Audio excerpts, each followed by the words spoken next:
Shalom, salam sejahtera, jumpa lagi bersama dengan saya.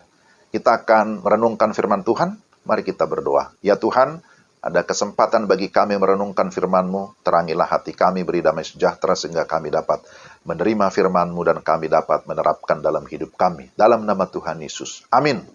2 Tawarikh 26 ayat 16. 2 Tawarikh 26 ayat 16. Setelah ia menjadi kuat, ia menjadi tinggi hati, sehingga ia melakukan hal yang merusak. Ia berubah setia kepada Tuhan Allahnya dan memasuki bait Tuhan untuk membakar ukupan di atas mezbah pembakaran ukupan. Demikian firman Tuhan. Renungan kita saya beri tema, hati-hati jangan sampai jatuh. Saudara-saudara, semakin kita berada di atas ketinggian, maka anginnya pun semakin kuat. Hal ini sangat cocok untuk menggambarkan keadaan seseorang yang sedang sukses atau berhasil di dalam pekerjaan ataupun di dalam pelayanannya. Setelah ia menjadi kuat, ia menjadi tinggi hati, sehingga ia melakukan hal-hal yang merusak.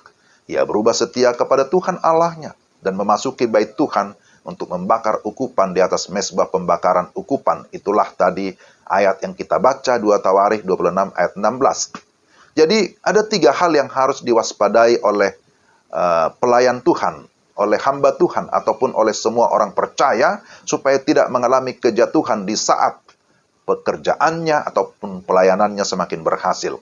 Pertama, waspada kesombongan, jangan tinggi hati. Seringkali tanpa sadar kita dapat menjadi tinggi hati. Cara yang paling mudah untuk kita bisa mengecek hati ini, yaitu kalau kita mendengarkan firman Tuhan, kita bisa merasakan, ya, bisa makan, tanda kutip ya, atau tidak. Kalau bisa makan, rasanya seperti sesuatu masuk dalam hidup kita, maka itu berarti hati kita masih sehat. Ya, artinya firman Tuhan itu kan menjadi makanan rohani bagi kita. Tetapi kalau kita mendengarkan firman Tuhan, dan di dalam hati bereaksi atau berargumentasi, seakan-akan firman Tuhan itu sudah kita ketahui, dan kita merasa firman Tuhan itu untuk orang lain, ya itu juga menjadi indikator kita sudah tinggi hati. Seolah-olah kita tidak membutuhkan firman Tuhan, dan kita selalu berpikir firman Tuhan yang disampaikan itu bukan untuk saya, itu cocok untuk orang lain. Nah, hati-hati ya, jangan sampai seperti itu. Yang kedua, ya, waspada, jangan melakukan hal yang merusak. Hal kedua juga dapat dengan mudah saudara kenali. Misalnya, kalau saudara berbicara dengan orang lain, apakah orang itu dibangun oleh kata-kata saudara atau sebaliknya? Kemudian apakah kalau saudara memegang atau mengusahakan sesuatu, semakin meningkat dan berhasil atau menurun, bahkan gagal? Ya, Tuhan memberikan rancangan yang baik dan bukan yang buruk. Yeremia 29 ayat 11 menyatakan itu. Sebab aku mengetahui rancangan-rancangan apa yang ada padaku mengenai kamu. Demikianlah firman Tuhan, yaitu rancangan damai sejahtera, dan bukan rancangan kecelakaan, untuk memberikan kepadamu hari depan yang penuh harapan. Dan yang ketiga, hati-hati jangan sampai berubah setia.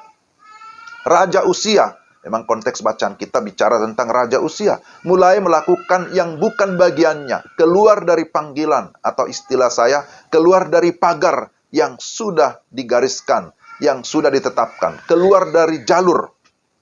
Raja Uzia telah mengambil bagian sebagai imam yang bukan menjadi haknya, bukan menjadi kewajibannya, karena dia adalah seorang raja. Bagi setiap kita, kesetiaan adalah hal yang sangat penting.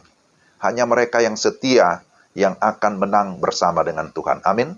Ya, kita bisa baca dalam Wahyu 17 ayat 14 bagian B. Jadi, hati-hatilah saudara-saudara, supaya tidak mengalami kejatuhan.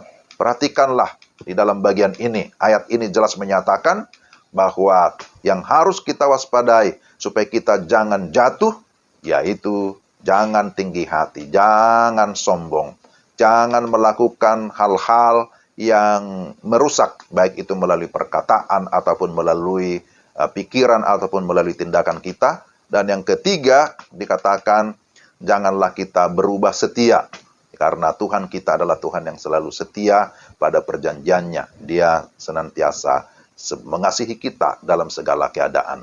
Demikian firman Tuhan, mari kita berdoa. Tuhan, terima kasih untuk firman-Mu. Kiranya Roh Kudus menolong kami supaya kami menjadi pribadi yang rendah hati, pribadi yang tetap setia di dalam mengikut Tuhan, menjadi pribadi yang sungguh-sungguh mau taat melakukan apa yang Tuhan kehendaki. Pimpin sertai kami, supaya kami tetap dalam jalur kebenaran firman-Mu. Dalam nama Tuhan Yesus. Amin.